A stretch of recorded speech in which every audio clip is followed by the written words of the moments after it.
On the fourth Friday of each month, from February to November, the museum puts on a talk, and you can watch the videos. They're published on YouTube. Subscribe, it's free, and click the bell, and you'll be notified when the videos become available. Thank you for watching. Welcome, and as I said before, luckily this is not tonight because there seems to be a lot of enthusiasm about going to the football. Melbourne-Geelong. This presentation by Alistair Thomson on oral history and Australian family life. There are many benefits to oral history. It's the recording and preservation of people's first-hand memories and experiences, reflections through structured interviews, capturing personal stories that frequently don't appear in written records, and they provide a richer, more human understanding of historical events, communities, and everyday life. It's a universally accessible way since time began to encourage intergenerational learning and understanding.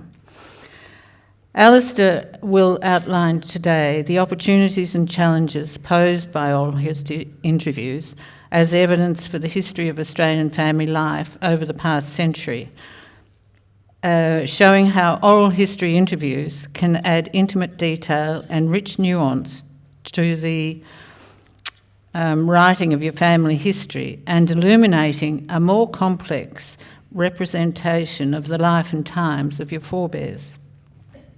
With examples from his own family history, interviews with war veterans, the history of post-war migration, and his most recent history of family life and fathering, he will explore how oral histories illuminate the diverse experiences of Australian families and how family roles and relationships have or have not changed over time. Alistair Thomson is Emeritus Professor of History at Monash University in Australia and was previously Professor of Oral History at the University of Sussex in England. He has served as President of Oral History Australia and of International Oral History Association. His history books based on oral history interviews include Anzac Memories, Living with the Legend, 10 Pound Poms, Australia's Invisible Migrants, Moving Stories, an intimate history of 4 women across 2 continents, Australian Lives, an intimate history, and Fathering, an Australian history. Al's parents were living in Queenscliff when he was born, so he had a very good start to life. Welcome, Alistair Thomson. Thanks, Alistair. Thanks, Mary Lou, and thanks, Philip, and to the Queenscliff Historical Museum. Thanks very much for the invitation. I'm so impressed you can get out such a big crowd on a cold Friday morning. It's very impressive. As Mary Lou indicated, yes, I was born in Queenscliff, or John Baxter House. I actually haven't been back on the Bellarine Peninsula since I was a baby, I'm embarrassed to say. My dad was in the army and he was serving at the Staff College in Queenscliff, and I was born in John Baxter House, and then he got posted and we moved all over Australia and around the world for the rest of my childhood. I did try and retain a connection with the area by, as a small boy, insisting that I'd barrack for Geelong Football Club, until the rest of my family, going back 3 generations, were Melbourne Demons supporters and brought me back into the fold, which I realise now, looking back at the last 60 years, was probably a mistake. When you look at the respective fortunes of those 2 clubs. I will be there tonight. I will be barracking for the Demons, but I still have a soft spot for Geelong. I want to acknowledge that we're on Wadawurrung country, and I want to pay respects to Indigenous elders past and present, and to any Indigenous colleagues who are with us today. First Nations Australians have been sharing oral histories on this country for tens of thousands of years about family, culture and country. And it's an extraordinary continuing legacy that we as Australians need to both acknowledge and cherish. I want to start with a family story about my grandmother, Irene Rogers. I got to know her very well because Dad was in the army and we moved around a lot when I was a kid. Eventually, I ended up in boarding school in Melbourne where my grandparents, Irene and John Rogers, lived. And every weekend I would go and have lunch with them. And for 6 years, Nina, as I called her, Irene, was really loco parentis. She really raised me and we were very close. She was a tiny woman, less than 5 foot tall, with an indomitable spirit and an extraordinary story that she would share occasionally over the table. And then I was very lucky. The first oral history interview I ever did with her was in 1979, and then I did a few more over the subsequent years. And she had an extraordinary life. She grew up in a little tiny gold mining town called Cassilis near Omeo on the Victorian High Plains. Her father had the local shop. There were lots of siblings, and then her mum died when she was a young teenager, and she was the oldest child. Father, I gather, was a bit of a drinker and not much use, and so Irene raised all of her siblings. She went to a local state school, and there must have been an extraordinary teacher, a Mr. McDonald, as you can see in this picture, because 6 of the kids from the state school all won scholarships to Melbourne in 1910. And so Irene went off by coach over the Tampa River, and it's a pretty tough journey in the early 1900s, and went to Melbourne Continuation School on a scholarship and graduated in 1914. And when she graduated, I don't know why, but she couldn't really remember why, but she really wanted to work with plants and so on, and she did agricultural science. And in fact, she was the first woman in Australia to apply for agricultural science, which caused a stir at the time. And in 1915, she went up to Dookie Ag College. And you can see from this cartoon in the bulletin in 1915, but miss, you must plough your furrow straight, pupil, nothing of the kind, don't you know curves are fashionable this year. The newspapers made a lot of fun of a young woman student amongst all the blokes at Dookie College. They were also interested, and there were a lot of photos in the paper of her working with machines and ploughing straight furrows, and pictured with the blokes that she was working with. There she is alongside, you can see, she's a little woman alongside a lot of strapping men. She graduates from agricultural science at Melbourne Uni in 1919, and by that time all of the men who were on the course had gone off to the war. And so she went to a graduation ceremony at Wilson Hall at Melbourne University. And she not only was the only woman graduating from that course, she was the only graduate. And she told me this story, and I'm going to play in a moment an extract from an interview I did in 1982. It was by no means good quality as an interview. I was in a room with my mother, my brother and a family friend in a shared house in Richmond. The acoustics were pretty rubbish, but you can hear her voice. It's basically the moment, she describes the moment when she went to pick up her degree. And for me, it captures all sorts of reasons why I love doing oral history, and I love hearing these stories, but also learning from them what they can teach me about Australian history. I was the only one that went up on the dais for a degree that day. Really? Well, I mean, I was the only person that left. All the men who were doing agricultural science had gone to the war. Right, so you're the only one getting agriculture. And I went to get my degree, after I finished, and I had to walk up alone for the stamping and shouting. What, they're beating their spoons for you? Or? They're all cheering. I don't know what they do now, but they used to all stamp and go on. Because you were the only woman agricultural scientist. And the first one? No. And what about but there would have either been other degrees being conferred? Oh yes, they were being conferred too, but I was there alone, you see, and it was a pretty dramatic experience, I can tell you. Because when I had it, when they'd given me the thing, and I was to walk off and go down the stairs, I should have got frozen. I didn't know what to do, and then all of a sudden I saw Dr. Sweet, who was a very famous woman. She was a biologist. And she was saying, and so I galloped then, and I went downstairs 2 at a time. I got such a fright because I was frozen there and couldn't move. I didn't know what to do next because I wasn't following anybody. There's all sorts of reasons why I love that extract. I mean, one, how do you know about the experience of a woman who came from a tiny country town and gets to Melbourne, does agricultural science? How do you know about it? The newspapers, they make jokes, they show pictures. There's nothing. So you really, to understand her experience, you have to hear it from her. So that's wonderfully valuable. And I love this story because she talks about freezing on the stage and then being sort of told to rush off and then galloping down the stairs. And you can hear the emotion. It's umpteens, decades later, but still in her By then she's in her early 80s, her voice is, no, she's actually late 80s. You can still feel the emotion of the memory of that moment. And one of the lovely things about oral history is it's not just about what happened, but it also tells you about what it felt like and the emotions and feelings and meanings of historical experience. And that's a really important part of the record as well, because emotions shape our actions and our decisions. And the other reason I love this extract and love oral history is I love hearing her voice. We lost this cassette. It was done in 1982 and I went overseas for a long time. It went missing, and then a few years ago my mum found it and we played it. And I hadn't heard my grandmother's voice for more than 50 years. And there were a lot of photo albums and a lot of pictures of her, but the voice brought her back in a way that the photos and my memories didn't, and they brought memories back.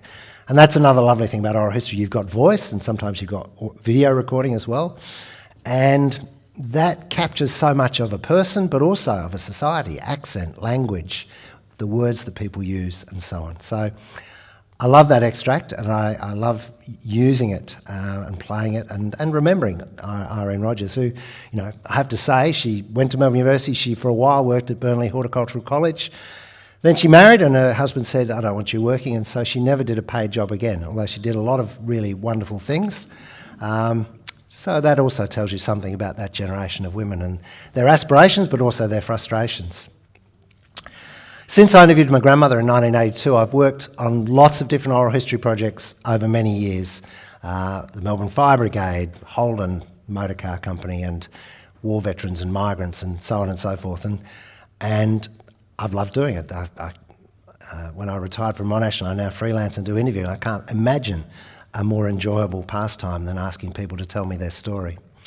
What I want to do this morning is play extracts and talk about interviews from 4 different projects that I've been involved with across my career, each of which illustrates the ways in which oral histories can illuminate different aspects of family life and relationships, which has been an abiding interest of mine across my career, the history of Australian families, including mine, but not only my own family.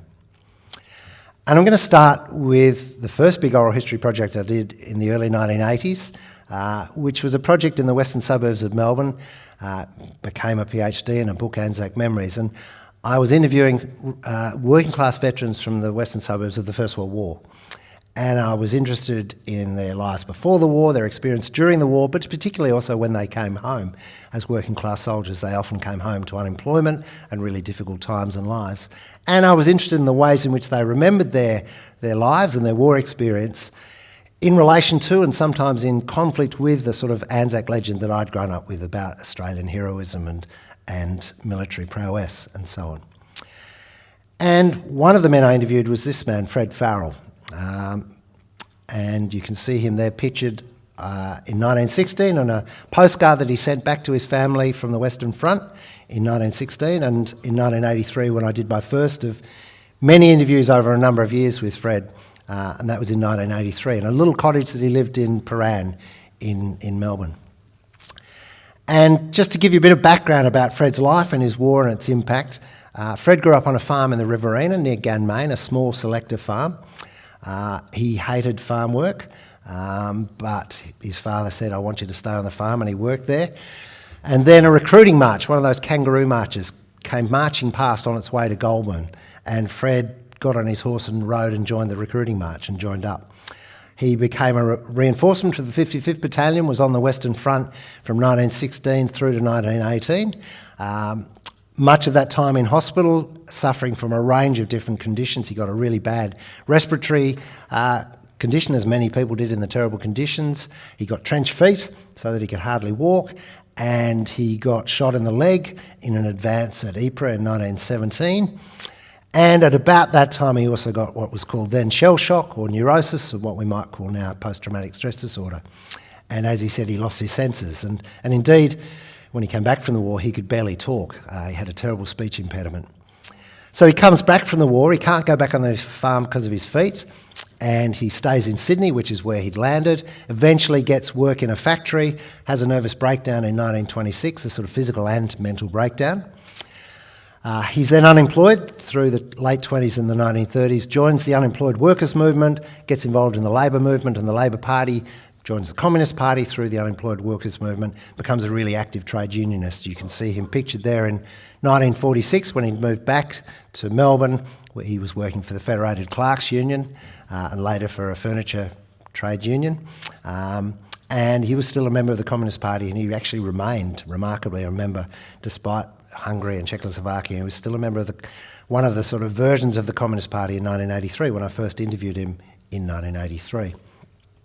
And as I said, when he came back from the war, he was terribly damaged and he could barely speak, and he barely spoke about the war. And in the late 40s, he met a fellow traveller who was a psychiatrist who taught him how to deal with the speech impediment and to slow down. And I'll play an extract, although the recording's not great. You can hear he speaks very slowly and steadily, which is how he learnt to manage. He described it as untangling the ways in which his stomach had been knotted up by his experiences at war, and particularly of artillery bombardment. And interestingly, he didn't speak about the war for the first 30 years after he came back. He began to speak again as the First World War veterans became venerated in the 70s and 80s, but also a different version of the soldiering experience of soldiers as victims as well as heroes became more prominent during and after the Vietnam War, and he began to feel recognised and began to talk his story. He never joined the RSL. He couldn't walk on Anzac Day. One day we walked together alongside the march, but not on the march. He always felt separate from and alienated from the sort of Anzac legend. But the war was a really important part of his life and memory. I want to play an extract about the story that he tells about why he went to war. And the background is that he was working on the farm in his late teens. After Gallipoli, his father had the newspapers and would read it out to the family, and they were all very enthusiastic about it.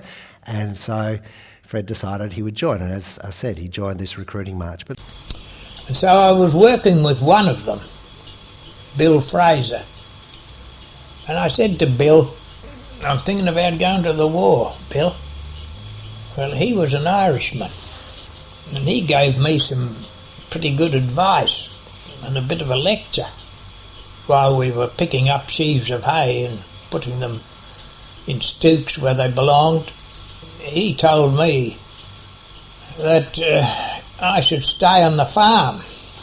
Yes, he said, you should remember, he said, that next to your life, he said, the most valuable thing you've got is your health.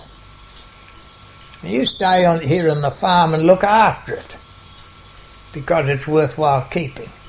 And finished his advice by saying, and let the rich men fight their own wars.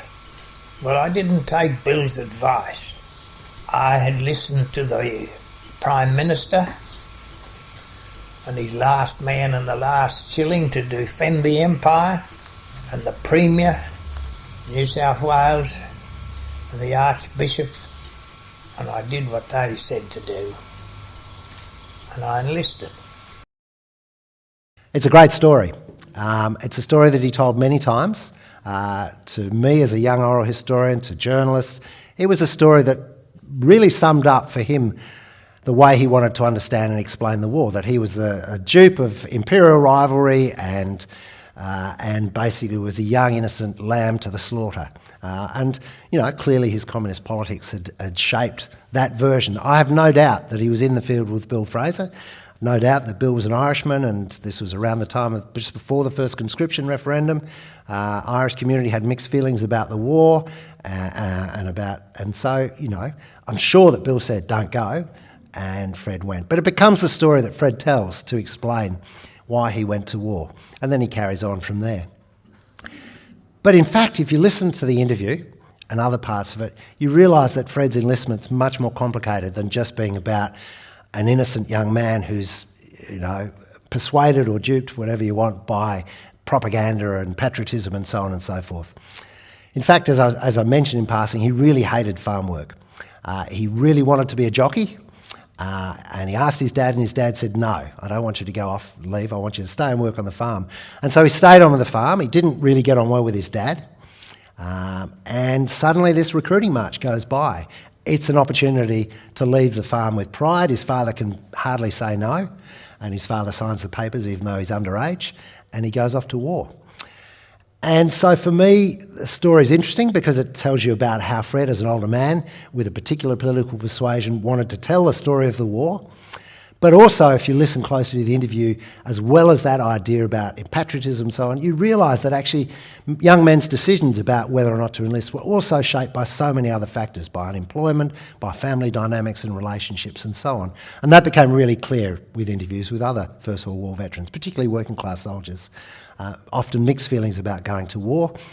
And so one of the great things about this interview and many interviews is you get a much more complicated story of an experience that's sometimes written up in stereotypical terms about Australian young men being adventurous and patriotic and wanting to go and fight for the empire. And there was that, but it was a lot more complicated than that. And in this case, it's a window into the ways in which family dynamics were shaping this young man's decisions and future. I'm going to move on to a second story, and this is back to my own family. It's also, in a way, a war story, or connected to the war. It's the other side of the family, the Thomsons. The Thomsons had been farming down in Gippsland since the 1840s. And my grandfather, Hector Thomson, who's pictured there with his wife Nell, and my father, David, who was 7, and his younger brother, Colin, who was 5, they had a small property just near Sale in Gippsland. Now, Hector had grown up on one of the family farms, and he was jackarooing up in Queensland when the war broke out, and he rode off with the other people he was working with to a recruitment station and joined the Light Horse. He joined a field ambulance unit and was posted to the Middle East, worked in Jordan and Palestine, won a military cross, rescuing a wounded Australian soldier under fire. But a bit like Fred, was in and out of hospital in Palestine for the last couple of years of the war. He got very bad malaria, recovered from that, comes back to Australia in 1919, comes back to the land, meets Nell, who's the daughter of a clergyman, and they inherit a small 640-acre block of land that you can see pictured there, and that's them with their young children. And all was going well, but the war was still haunting Hector in a range of ways. He began to collapse, and they couldn't understand why. He once was found unconscious by the plough, and another time turned up in Melbourne, and no one knew how he got there, and neither did he. Eventually, Nell is really concerned about it. He goes off to see various doctors and the repat, and at one point he has what's described in the records as a manic attack on the nurses at the repat hospital, and he's sent off to the holding home for the lunatic asylum, the mental asylum, Mont Park. This is in the late 1920s. He sort of more or less recovers and gets back to the farm, and they're managing, although Nell is running the family, she's really running the farm as well. And then in 1931, with 2 children, aged 7 and 5, Nell dies. She has a gallbladder operation and she dies on the operating table. And this very injured, ill man is left as the father of 2 small kids on a country farm. The rest of the family are not especially helpful. If you know anything about Australian social history in the interwar period, not many single dads kept their kids. They either remarried very quickly, or they got a housekeeper in if they could afford it, or very often the kids were put in orphanages or sometimes taken away by the welfare, because the assumption was that a single man could not raise children by himself. To his credit, Hector kept the boys. In fact, there was a note that the families kept that Nell wrote for Hector the night before she went into hospital, saying, basically, Hector, if something happens to me, please keep the boys together.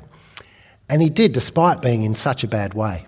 He did, and it was pretty tough. But actually, let me just go back, and I'll see if I can just play this extract. The day after Nell dies, my dad and his brother are back at the farm and waiting news of the hospital and of what's happened in hospital. And I interviewed my dad in 1985, and he remembered the moment when he heard the news. And I haven't got the transcript of this. I'll just play it, see how it sounds. I can remember I must have been in a window. The house was quite high at the back. And I remember looking out the window and seeing him galloping very hard from that house with the telephone.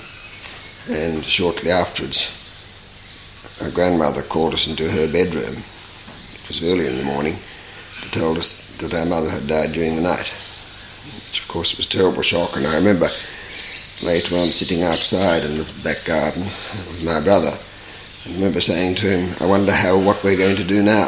Life was fairly uncertain.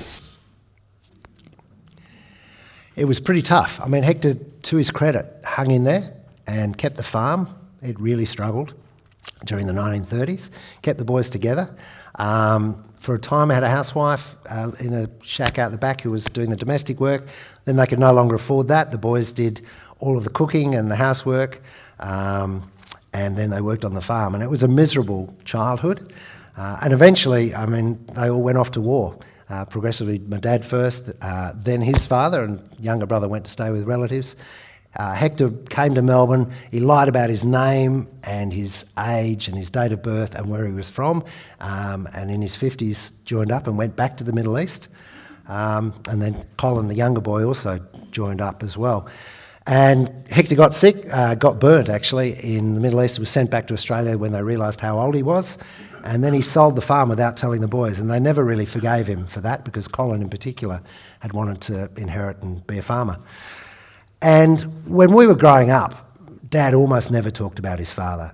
We had other family members who'd served and he talked about them and so on, but the Hector Thomson story and his childhood was really off limits, and occasionally he would explode over dinner. Food used to be, because food was tough for them when they were a kid. If we didn't eat our greens or whatever, he would suddenly be back in his childhood and explode. It was tough, and he was scarred by his upbringing and by his father, and it was just a story that wasn't shared. And we really had no idea. He didn't know as a kid what was wrong with his dad. He just knew that his dad was took to drinking after Nell died, and was a pretty tough man to live with. But he didn't really know about the medical history, and none of us did until the repat records, the Repatriation Commission records, which are all the pension records for World War veterans. The First World War repat records were saved. They were about to be destroyed a number of years ago, and they're now all in the National Archives and accessible. The Victorian records are kilometres long. It's a vast collection. If you're doing family history and you've looked at war veteran service records, they're very useful. The repat records are thousands of times richer for men who came back and who applied for pensions, because in the repat records they describe what happened to them at war, and then they have constant debates and arguments with doctors and officials. They're very rich. Fred Farrell, who I mentioned before, his repat records are that fat, and they go from 1916 right through to his death in the early 1990s, tracking and basically showing his battle to get a pension for shell shock, which he doesn't get until after World War II. But back to Hector. Basically, I went to the record office in North Melbourne, and they brought out Hector's repat files, medical files, which was extraordinary. And what was most extraordinary was Hector's not very present in them, because Nell was the one who was campaigning for his pension. He wasn't well enough to do that. The file was full of handwritten and typed letters by Nell over a decade, from the 20s to when she died, trying to get a pension. With regard to my letter of 1929, in connection with the renewal of my husband's pension, I'd be glad to hear if there was anything being done with regard to the matter. My husband has been very ill and is still ill. Major Campbell has advised me to try and get him to the Caulfield Military Hospital. Will you kindly let me know how to proceed with regard to this, about getting to Caulfield? I have to employ 2 farmhands to carry on with the work, and am finding it more than difficult to make ends meet. So we'll be most grateful if the matter of the pension can receive your earliest consideration, and so on. And there are lots of letters like that. She was successful. He did get a pension, and really it was the pension that meant that he could keep his kids together and the family together after Nell died. I also discovered in these files what was wrong with Hector, why he was collapsing and so on. And it turns out, you've probably heard of the Spanish flu in 1919, but less well known is that in the mid-1920s there was an outbreak of something called sleeping sickness, malarial encephalitis, around the world. And doctors now think it was a post-immune response from flu survivors, and Hector had probably got the flu during the war, contracted, and it became malarial encephalitis after he came back. And basically it meant he would constantly be collapsing, and like that most of his life. Dad was still alive when I found the records. He was pretty old and frail by this point, and I was able to basically take the records to him, copies of them, and show them and read them out to him. And it was just wonderful because he now understood why his father had been so sick. He saw the letters that Nell had written and realised he knew she was an extraordinary woman. She'd been reading David Copperfield to the boys the night before she died. She was really an extraordinary woman and very literate, and the letters were testimony to her love and care. But also Hector continues in the files, and he really began. I was able to share with him my understanding that Hector was a very damaged man, and that actually it was extraordinary that he kept the kids together, and although it was tough, there was a lot to be proud in that story as well.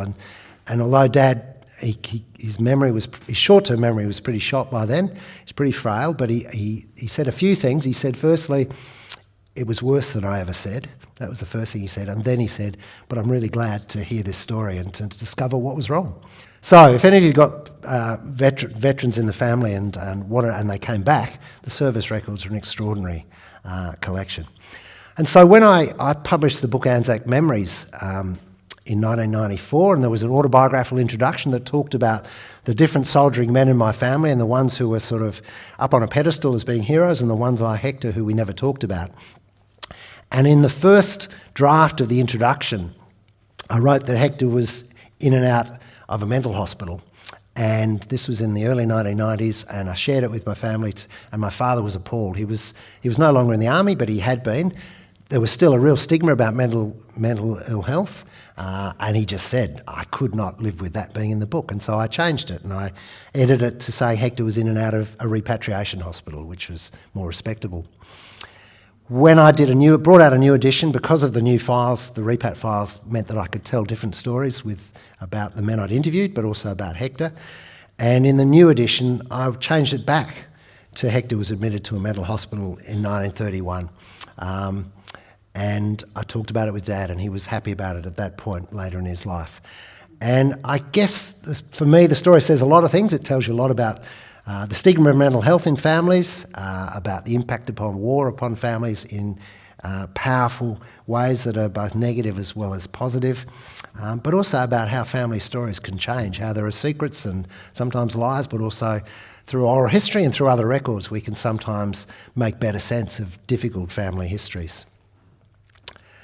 Let me share a third example, a bit less gloomy than those ones, from the 10 Pound Poms project. So the 10 Pound Poms, as I suppose many of you know, were British, and not just British, but the British migrants who would get a £10 assisted passage to Australia. And well over 1 million British people came to Australia between the late 40s and the mid-70s on the scheme. And I did a project with my friend Jim Hamilton in the late 90s, early 2000s. And Jim was in Australia and he interviewed a lot of British migrants who were still in Australia. I was living in England, so I was interviewing return migrants, people who'd come to Australia and then gone back. And it's not uncommon in migration history that people return. In fact, there was about a 25% return rate of British migrants. About half of them came back again to Australia because when they went back they realised it wasn't all they'd remembered. The ones who came back were nicknamed boomerang migrants because they couldn't decide where they wanted to be.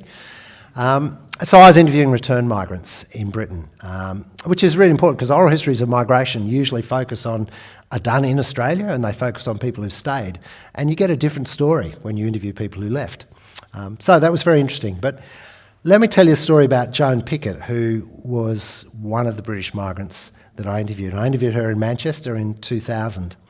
And you can see her there during the interview holding photos of her time in Australia and then a picture of her, I think, in Adelaide at the zoo in 1962.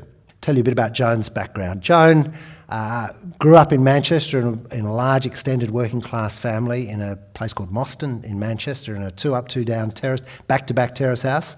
Her dad was a train driver. Her mum died when she and her younger brother were pretty young. Joan and her brother Harry were evacuated to Blackpool during the war. Dad remarried, brings the kids back to live with them. They get on well with the stepmother. And Joan is a really bright working class girl, and she's one of only a handful of kids from her elementary school who pass the test that gets them to the high school in Manchester. And she's got aspirations. She wants to work for the BBC, but there's nothing in her family or class culture that's going to enable her to work for the BBC. So Dad, when she finishes school, gets her a job in the typing pool at the railways, and then she works as a medical secretary in Manchester Hospital. And then in 1960, she and a mate, Jean, who was also a secretary at the hospital, they decided to go to Australia. And I'll come back to that in a moment. And they go to Australia and they soon separate. And they take up the scheme. A lot of young single people took up the scheme as a type of working holiday subsidised by the government. And the condition was that if you didn't like it and wanted to come back, as long as you stayed 2 years, you didn't have to pay back the subsidy, but if you came back within the first 2 years, you did. And so Joan and Jean told their parents, well, it's a 2-year scheme, we'll be back. And so that allayed the fears of their parents. And off they went. Jean, the friend, got homesick and came back very quickly. Joan loved it. She worked her way around Australia. She ended up working for the ABC in Adelaide, organising concert parties, and had a terrific time in different jobs all over Australia, in the Pacific Isles, and was just about to settle for good in Hobart, which she really liked, when she got a telegram that her dad had died. And she was very close to her dad. It was too late to go to the funeral, but she felt both terrible grief but also guilt about her stepmother and her brother. She goes back to England. She moves home, she gets a job, she agonises about whether to go back to Australia. She remembers dreams. She dreamt about being torn between Australia and England, eventually stays and works her way up to become an executive secretary for a company. She never has a family, raises a family, never gets married. In fact, in the interview she talks a lot about all of her mates who are getting divorced, and actually she has no regrets. And it was a lovely, lovely interview. One of the great things about Joan was she was a great letter writer. And when I turned up to interview her, she showed me this big folder of about 370 letters that she'd written to her dad, to her mum as well, but I don't think her mum was literate. And they were to her dad, and her dad kept every letter. She wrote every week or two from Australia, aerograms, as you can see, and handwritten letters, and sent them. And he basically kept every letter and put them in the bottom drawer of the dresser in her bedroom in Manchester, almost like a shrine. And not only letters, she sent photos, sent a lot of photos, and just occasionally she would send a reel-to-reel recording along with the photos, and her dad would put up a white sheet, slides in fact, put up a sheet and do a slideshow for the family and neighbours in Moston of Joan. And Joan he'd play the tape, and Joan would tell the story of where she was in Australia. And you can see one of the photos, that's Joan and Jean and an Australian mate that they met on the ship, and that's in Aden. So there were hundreds of photos, hundreds of letters. There was a journal. She started handwriting a journal. When she got on the train from Manchester to go down to London, she started writing in the journal. It starts off, left Manchester, London Road on the midnight train and so on. She kept handwriting that journal until she got to Aden, where she bought a typewriter duty-free, and then she typed up what she'd handwritten, I think threw out the handwritten bit, kept typing it until she got to Ceylon, as it was then, at which point she was having so much fun she decided she didn't have time to keep a journal anymore and that she would just write letters, and that would be her record. And she imagined that maybe one day she would write this up. So, extraordinary records. Before we did the interviews, Jim and I, we would invite, basically in England, I send out publicity through local newspapers and local radio appealing for return migrants, and I got 600 odd replies, and I would send them a thing just to ask them to give us a bit of information and just to write a short account of their migration. And people wrote anything from a few lines to hundreds of pages. They sometimes sent letters, photos, films, all sorts of things. Joan sent a 2-page typescript called I Was Only Kidding, Memories of a 10 Pound Pommy. Which is really the story that she wanted to tell about her migration, and I guess she was hoping that I would then decide to interview her, which I did. Let me just read this to you. It was a cold, dark midwinter evening in Manchester in January 1960, and a workmate and I emerged from the cinema having watched newsreel coverage of Princess Alexandra's tour of Australia. "Shall we go to Australia?" I jokingly asked my friend. "All right," she said in the same jocular manner. And to while away the winter days, we sent for all the 10 Pound Pommy information currently being offered by Australia House. We were soon being interviewed by the handsome Aussie immigration officer. We must have looked a bit guilty as he willingly informed us that they understood that many of us young things were only interested in a 2-year working holiday in the sun and were fairly confident that we'd be tempted to stay and settle down eventually in Australia. We agreed that if he was an example of awaiting temptation, we'd also take the risk, despite and perhaps because of disbelieving workmates, not to mention our own shocked families. We were swept along by events and, much to everyone's and our own surprise, sailed through the Suez Canal on the P&O liner Aronsay that same September. When I did the interview and asked about her migration, she told almost exactly the same story. This was a story that she'd been telling. In fact, she was an active member of the University of the Third Age, and she occasionally did talks about her time in Australia. And this was one of the stories she told. It's a great story. I've no doubt it happened. But during the interview, it became clear that there were lots of reasons why Joan went to Australia. It wasn't just a spur of the moment decision to do something extraordinary and adventurous. She remembered that there were Australian doctors working in the hospital in Manchester who encouraged her to visit. She remembered that when she was young, she'd been very religious and wanted to be a missionary and had a sort of wanderlust. She wanted to travel. She recalled and described how because her father was a train driver, she got free train tickets both in Britain and in Europe and spent a lot of her teenage years on the trains going around Europe. Unlike her father, and she described in the interview how she was a great traveller, her father never got beyond the port of Ostend, just across the channel, never went further. And at that moment in the interview, her voice changed and it's like it triggered a remembering. And she began to tell a slightly different story of her migration. At that point, literally, she's talked about herself as an adventurous young woman, her father who never travelled, and then she carries on. But I don't know really. I was always curious to see places. And I think I perhaps thought we were getting in a bit of a rut, and as you get older you want to do, and you know, most of my friends were getting married. Perhaps I felt I was being left behind in some way. I don't know what it was. But it just seemed to happen, and we just took advantage of it. Do you think that thing about maybe getting in a rut and so on, how important do you think that was for the decision and the going?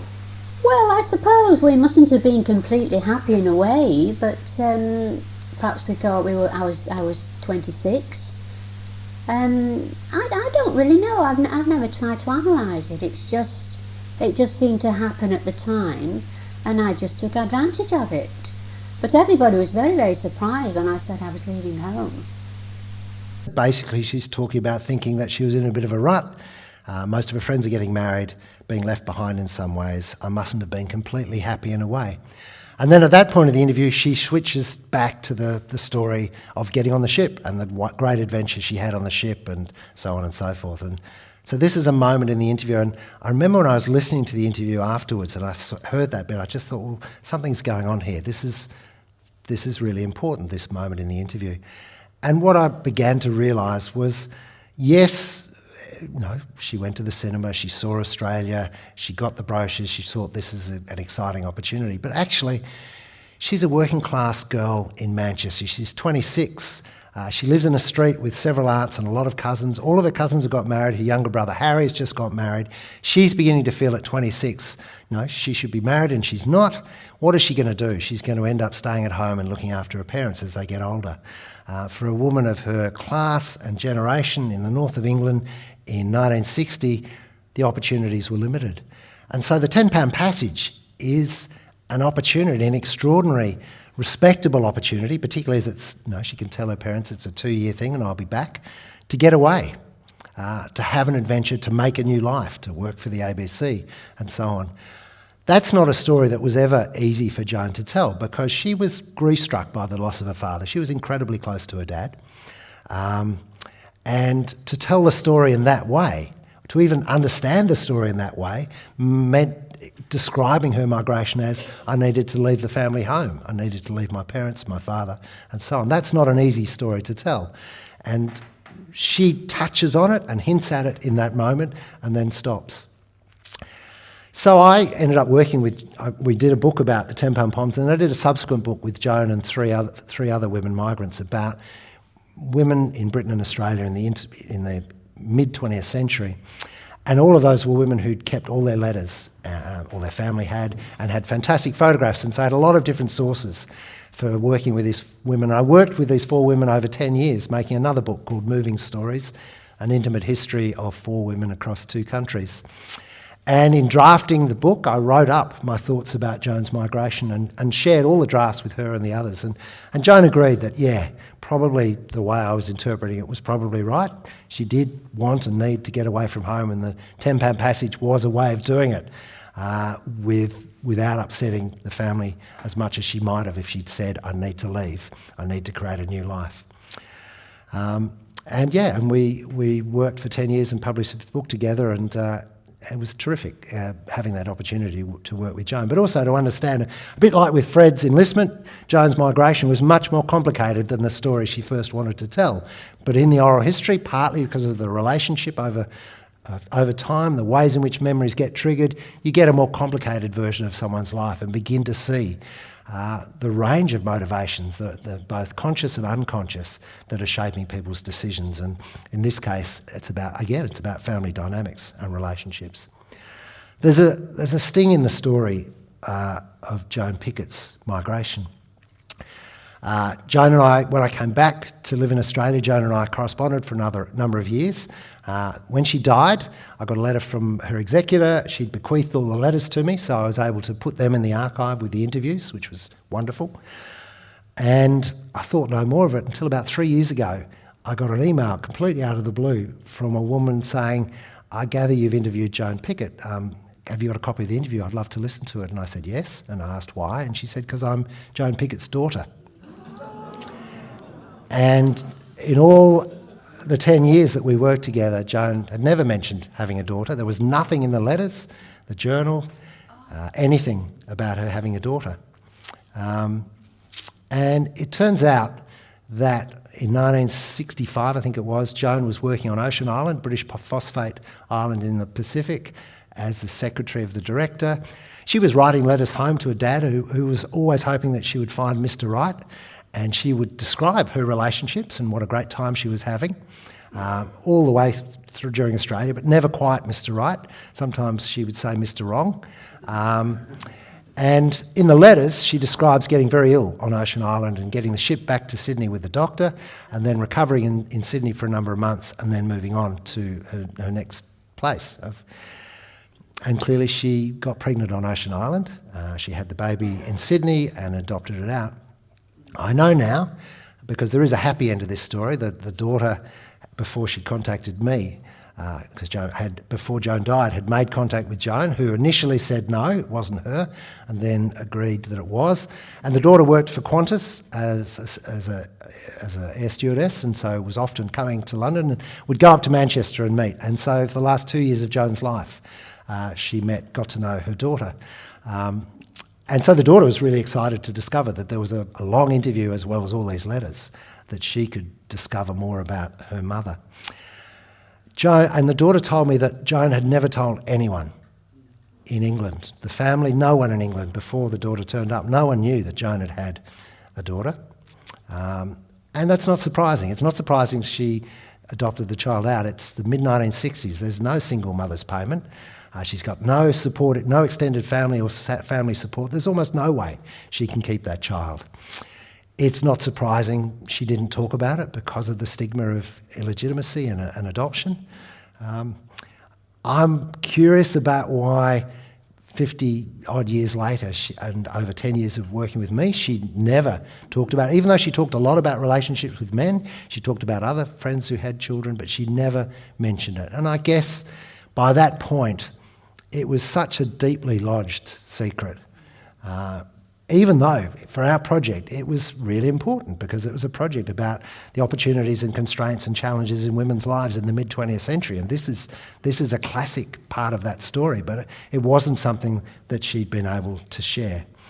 And I've only discovered it in the last year or so myself. And I guess it's a cautionary tale for oral historians. It teaches you to be degree of humility, that you never have the whole story and you never know the end of the story, and you have to work with what you've got, and sometimes the story changes in extraordinary ways. And it's an example again about how oral history can illuminate aspects of family life, in this case illegitimacy and adoption that are harder to hear about firsthand from other experiences. Let me move on to my last example, and this is from the project that I've just finished this book with some colleagues called Fathering in Australian History, which is a history of fathering from the end of the First World War right up until COVID. Basically, it's a 100-year history. And I just have to talk about those two photos. The one on the front cover of the book designer actually had that photo. That's him as a young kid with his dad on a family holiday just south of Cairns, catching flathead with a very old 1950s caravan. Lovely image. And the one on the right is a guy called Bob Murphy, photographed in 1938 in Horsham in rural Victoria with his 4 kids. And you probably can't see it from where you are, but I'm pretty sure that either Bob or their mum or the 2 big sisters have told the boy in the front to clean his hands because he's holding them out as if to show. And big sister's holding a hanky in her hand, which has almost certainly wiped the snot off his face. Dad's got the baby in his arm, and you can't quite, but he's gently smiling at the baby, looking directly at the baby. And in the other hand, on his other daughter's shoulder, he's holding a fag. It's just a lovely image. And that was a photo that came. We didn't do new interviews for this project because there are so many interviews about family life and fathering in Australian archives. So we used hundreds of interviews in existing collections. The Bob Murphy photograph and interview came from the Australian 1938 project, which was a project done in the late 70s and early 80s for the Australian Bicentenary, interviews with 580 Australians born between about 1890 and 1930, recorded from 1979 to 1983. An extraordinary resource at the National Library and accessible for research. We used a lot of other collections, but you also used a collection that I'd been involved in creating called Australian Generations that we did between 2011 and 2014, and we did 300 life story interviews, averaging about 4.5 hours each, over a couple of sessions with Australians born between 1920 and 1998. And in both those projects and in many other interviews, people talked about family life in great detail. Occasionally men talked about themselves as fathers, more often their children or their partners talked about them as fathers, but there's a lot of rich information about families and fathering and family life in the oral history record.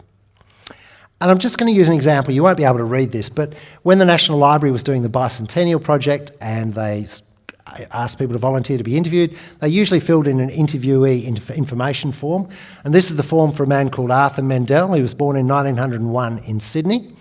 And you can see that on the right-hand side he had 3 children, but interestingly, Judith on the right, in brackets, stillborn. And actually, in the interview, he talked about the stillbirth, which is, again, a really important part of family experience that you don't often get great detail about. Arthur was interviewed and I'll just show you, wonderful thing about this collection is the National Library has digitised them all. They're all up on Trove and accessible. You can listen to the Arthur Mendel recording, you can read a transcript, you could see an interview summary, you can search that summary. So if you put in stillbirth in the find, I think that's the term he used, it takes you to that bit of the interview on your little PC, and you click a button and you hear him talk about it.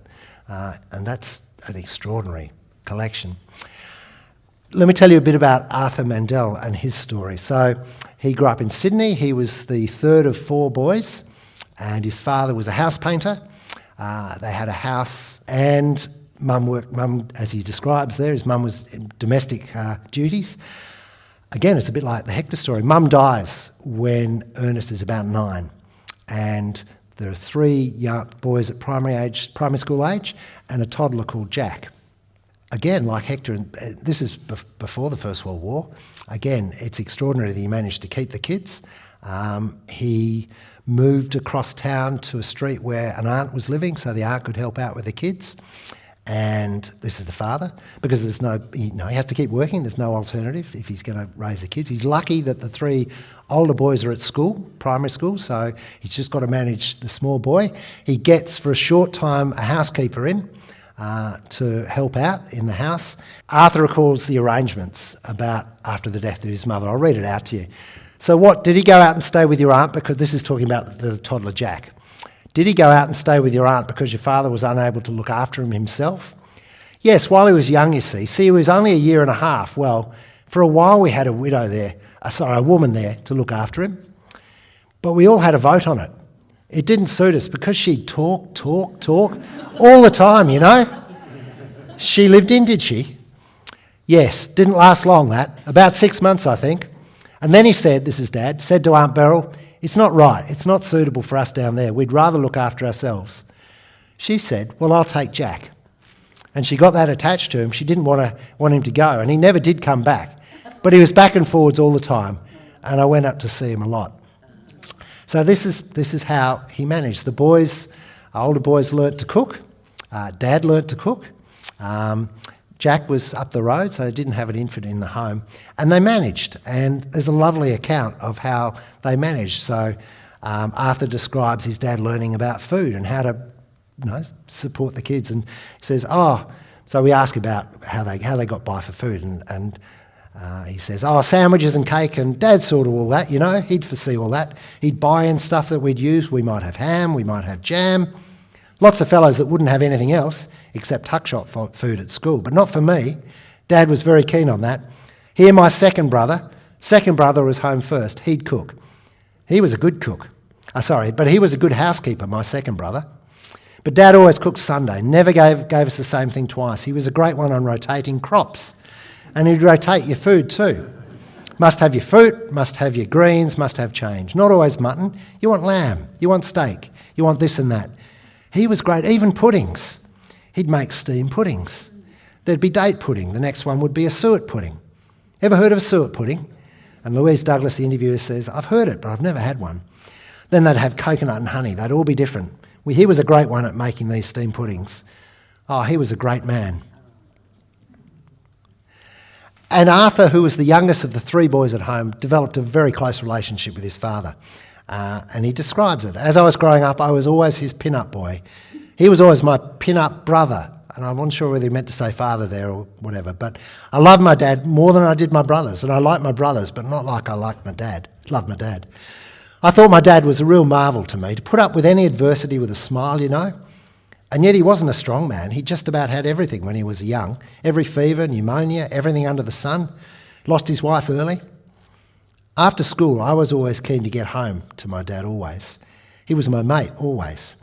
My children were like that too. When I went to work, they were all sitting on the front post waiting for me to come home. Funny that, I had a very strong affiliation for Dad. I never made very close friends. They were mates, but not very close. And he describes that relationship with his dad. And eventually, Arthur inherits the family home, Arthur and his wife and kids, and Dad lives with them and ends up being there when he dies. And very close. And I have to admit, I've listened to hundreds of interviews about family life in Australia between the wars in the early 20th century. There's very few stories about men doing housework, and even less stories about men caring for toddlers and babies. Occasionally, like our father, they were forced to, and sometimes they were able to. And so it was extraordinary to get this account of really what was an exception rather than a rule. But the other really interesting thing about this is that Arthur sees a father who can do domestic work and who can raise kids and can really do stuff that wasn't really part of the expected men's role. The men were expected to be the breadwinners and women were supposed to look after the kids in the home. And when Arthur himself became a young dad in the 1930s, his account of being a father is so different from almost any others I've read. And I'm sure it's because he had a role model of a father who was actively involved, and so he wanted to be as well. Just play this last extract. So he's talking about, I asked him about having kids, and he talked about the stillbirth, and then he said, one of the main things, I didn't care whether they were girls or boys or anything else. I wanted babies very much. So did Bess, of course, because, for those times, she was 26 when she got married. They delayed their marriage because of the Depression until they were able to afford it. He was unemployed for a time, and so was she. And then he goes on. Looked after them. I changed their nappies. I washed their nappies. I fed them. And that came natural. Bess said, how are you going to wash? That's no job for a man. I said, it's no job for a woman. Give me the damn things. All I want to do is take them up the back with the hose everything, then I wash them. I said, that's easy. Dig a hole, wash it in the hole. No trouble to me to change nappies and things like that. Or feed them, or tell them stories, put them to bed, bathe them. I've bathed these kiddies until they were about 11. It's an extraordinary story. There are so few stories like that, and there are lessons there about what men and women do in family life and how that's changed or not changed across time. But there are also lessons about the significance of intergenerational memory and relationships and role models, for better or worse. And in this case, Arthur had learned how to father small children because he'd been fathered in a very intimate and affective way by his father. And that was one of the lessons of the book, that we learn lessons from our fathers, sometimes good, sometimes not good, but we also see different ways of fathering. And the oral history interviews allowed us to explore, finding other records about men in families in 20th century Australia is not easy, and the oral histories were very rich about that.